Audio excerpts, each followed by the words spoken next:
नमस्कार दोस्तों, स्वागत है आपका मेरे इस YouTube चैनल पे। मैं हूं डॉक्टर हिमांशु स्तोगी। मैं आज आपको बताऊंगा कि अगर आपको मलद्वार की बीमारी में भगंदर हो गया है तो दोस्तों बिना ऑपरेशन के सोच रहे हैं ठीक होने का, तो ठीक होगा कि नहीं ठीक होगा, तो पूरी वीडियो जरूर देखें।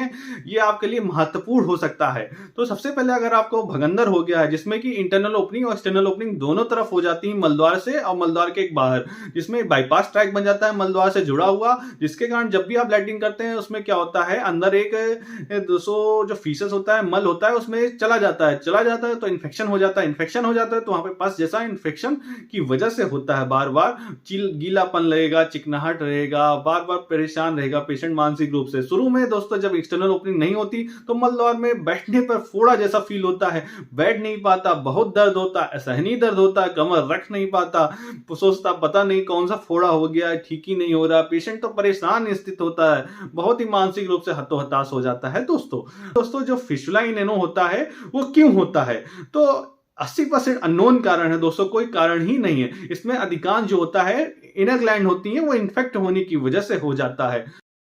दोस्तों ये देख सकते हैं एनल कैनाल है। एनल कैनाल में बीच में एक डेंटेड लाइन होती है और उसमें कॉलम ऑफ मॉर्गनी होते हैं, उससे ठीक अटैच एक ये देख रहे हैं ये एनल ग्लैंड है। एनल ग्लैंड ये इन्फेक्ट हो जाती है। ये इन्फेक्ट होने का जो कारण है ये अननोन है, ये किसी में इन्फेक्ट हो जाती है। जो अधिकांश जो इन्फेक्शन होता है फिस्टुला इन एनो का, वो एनल ग्लैंड ये देख रहे हैं इन्फेक्ट हो जाती है। ये इन्फेक्ट होने की वजह से यहाँ पे एक अलग से इन्फेक्ट हो गया, तो यहाँ पे पस जैसा फॉर्म हो गया, तो यहाँ एक ट्रैक बनने स्टार्ट हो गया। तो ये ट्रैक धीरे धीरे बनते हुए ये बाहर की तरफ एक्सटर्नल ओपनिंग लेता है। जब ये एक्सटर्नल ओपनिंग नहीं आती तो यहाँ पस जैसा फोड़ा जैसा हो जाता है, तो पेशेंट बैठने में बड़ी समस्या करता है। तो ये जब फूट जाता है एक तो बाहर की तरफ, तो एक फोड़ा जो होता है जब फूट जाता है तो यहाँ पस आता है, यहाँ से पस ड्रेन होता है तो पेशेंट को आराम मिल जाता है। लेकिन ये इन्फेक्शन का जो सोर्स ऑफ इन्फेक्शन है, जैसे कि यहाँ पे लैट्रिन जब करता है व्यक्ति तो इसमें फिर लैट्रिन आ जाती है, तो ये बार बार इन्फेक्ट हुआ करता है, तो इसलिए इसकी हीलिंग नहीं हो पाती है फिस्टुला इन एनो की।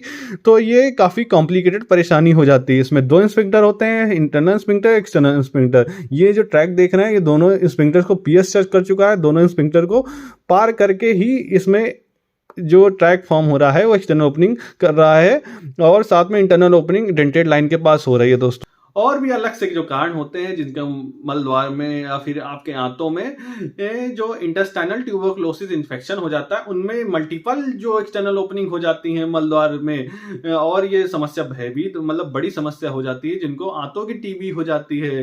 तो इनमें बहुत सारा फिस्टुला के जो ट्रैक बन जाते हैं, वो एक्सटर्नल ओपनिंग में बहुत सारे ट्रैक बन जाते हैं, 1 2 3 4 कभी कभी 5 तक ट्रैक भी देखने को मिलते हैं। ये काफी गंभीर बीमारी हो सकती है दोस्तों। अगर आपको मलद्वार की बीमारी हो रखी है फिस्टुला इन एनो, तो दोस्तों ऑपरेट कराने की निश्चित जरूरत पड़ेगी। शुरुआत में दोस्तों फिस्टुला इन एनो हो गया है या फिर हल्का फुल्का ट्रैक बनना, तो आप ड्रेसिंग की वजह से या फिर कोई लेप लगाने से या फिर कोई ऑइंटमेंट लगाने से थोड़ा बहुत कंट्रोल तो हो जाता है। लेकिन ये जब आप एक्सटर्नल ओपनिंग भी हो जाती है, अंदर ओपनिंग और बाहर ओपनिंग दोनों तरफ ओपनिंग हो जाती है, तो दोस्तों आपको ऑपरेशन कराना ही पड़ेगा, निश्चित ऑपरेशन कराना पड़ेगा।